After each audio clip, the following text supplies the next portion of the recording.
제4장 어른이며 아이인 필리도르 서문.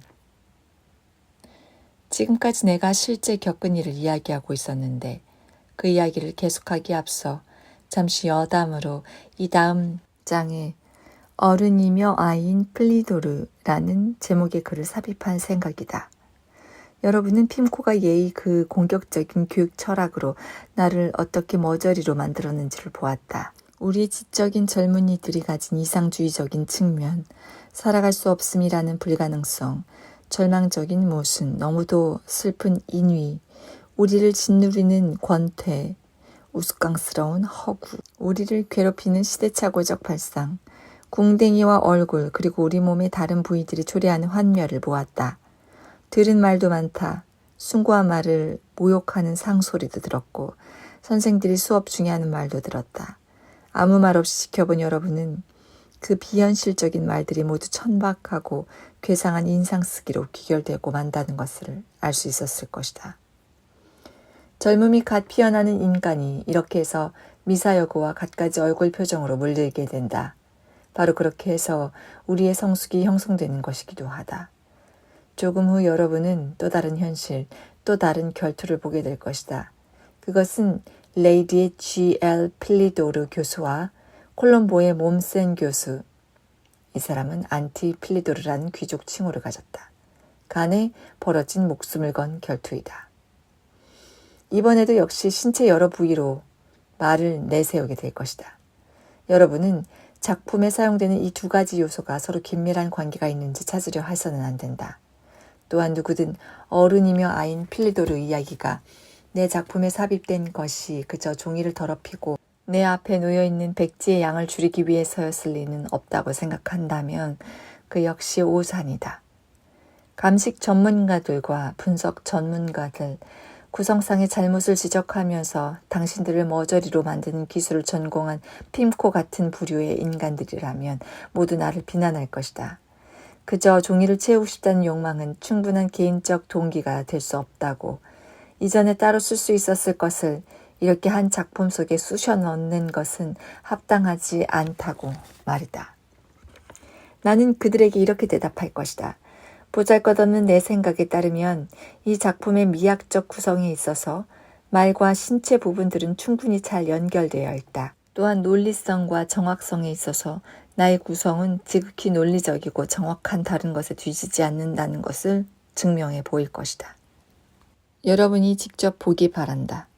궁뎅이는 신체에서 가장 근본적인 부위고 아주 친숙하며 가장 기본이 되는 것이고 행동의 출발점이 된다.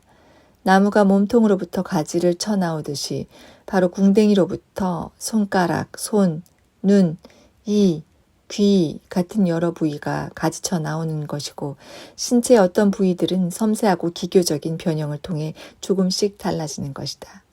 얼굴은 목구멍이라고 불러도 좋다. 궁뎅이에서부터 꽃피어난 나무 꼭대기다. 궁뎅이에서 시작된 순환이 얼굴에서 완성되는 것이다. 그렇게 해서 입에 이르고 나면 다시 몸의 다른 부분들도 내려오고 결국 궁뎅이로 되돌아올 수밖에 없다. 그것이 바로 필리도르의 이야기의 목적인 것이다. 필리도르 이야기는 구조적 요소며 전환점이고 특별한 통로다. 혹은 좀 더 정확히 말하면 피날레고 바이브레이션이며 깊게 파인 주름이고 가늘고 긴 관이다. 이 관을 거치지 않으면 왼쪽 장단지로 갈 수가 없다. 강철처럼 단단하지 않은가? 더없이 복잡한 조건들도 다 만족시킬 만하지 않은가? 신체 다양한 부위들 사이의 심오한 관계, 손가락에서 이로 이르는 다양한 통로들, 특히 뛰어난 몇몇 요소들의 신비스러운 의미, 관절의 방향, 신체 부위들의 총체성, 그리고 부분의 부분들. 여러분은 이런 것을 아직 보지 못했는가? 나는 작품을 제대로 채운다는 점에 있어서는 이것이 진정 굉장한 구성이라고 장담할 수 있다. 누구든 이 문제를 다룬 지극히 통찰력 있는 연구들로 300권을 채울 수 있을 것이다.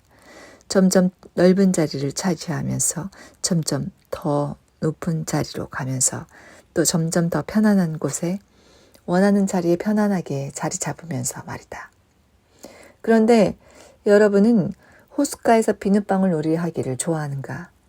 해질 무렵 잉어들이 헤엄치는 소리가 들려오고 낚시꾼이 자리에 앉아 아무 말 없이 거울 같은 물을 쳐다보는 그런 시간에 말이다.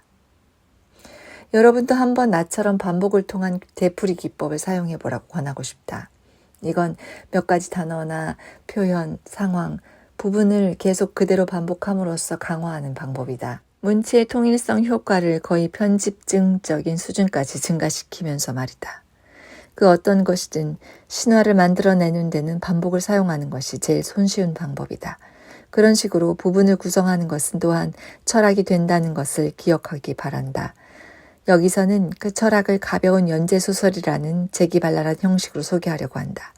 나는 여러분의 생각을 알고 싶다. 만일 이런 식이라면 독자가 부분적인 방식으로 부분들만을 받아들이게 될까?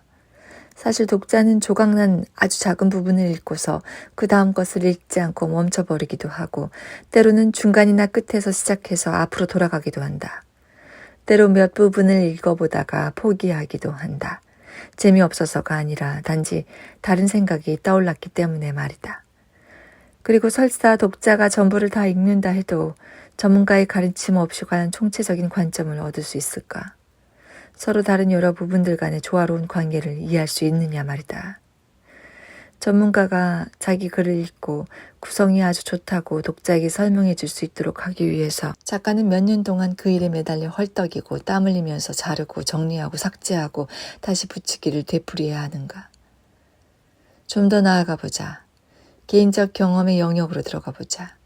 작품을 구성하는 모든 부분들이 극적인 해결을 위한 단일성으로 정확히 수렴되는 바로 그때, 바로 그 순간에 전화벨이 울리든가 아니면 파리 한 마리가 날아다니는 바람에 독서가 중단될 수 있지 않은가. 또 만일 책을 읽고 있는데 형이 방에 들어와 말을 시키면 어떻게 되는가. 작가의 고귀한 작업이 바로 형제 한 사람, 파리 한 마리 혹은 전화 한 통 때문에 망쳐지는 것이다. 제기를 빌어먹을 모기들아. 어째서 방어할 꼬리도 없는 종족에게 달려드는 거냐. 한 가지 더 생각해보자. 당신이 정성 들여 만든 예외적인 유일한 작품은 매해 규칙적으로 출간되는 3,000개의 다른 작품들, 저마다 유일한 그 글들의 일부분이 아닌가. 부분이란 가증스러운 것이다. 작은 조각 같은 일부분의 독자가 이 작품의 작은 조각인 일부를 그것도 부분적으로 흡수하는 것을 위해서 우리가 전체를 구성해야 한단 말인가.